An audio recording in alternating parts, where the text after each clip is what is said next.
Hello అండి, ఎలా ఉన్నారు? అందరూ బాగున్నారా? ఈరోజు అయితే ఒక మంచి యూస్ఫుల్ వీడియోని తీసుకొచ్చాను. అదే అండి, అప్పటికప్పుడు చేసుకుండే అప్పడాలు. వినడానికైతే విచిత్రంగా ఉంది కదా, నిజంగా అండి ఇవి అప్పటికప్పుడు చేసుకోవచ్చు అనమాట అప్పడాలు. నేనైతే రేషన్ బియ్యం తీసుకున్నాను.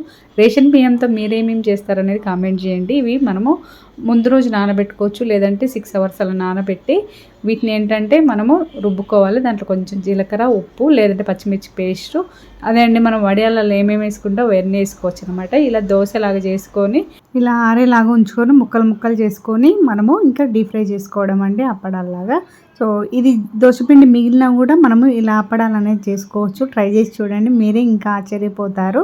టేస్ట్ మాత్రం సేమ్ మనకి అప్పడాలు ఎలా ఉంటాయి, వడియాలు ఎలా ఉంటాయి అలా అన్నమాట. ఇలా డీప్ ఫ్రై అయితే చేసుకోవాలి రెండు వైపులా.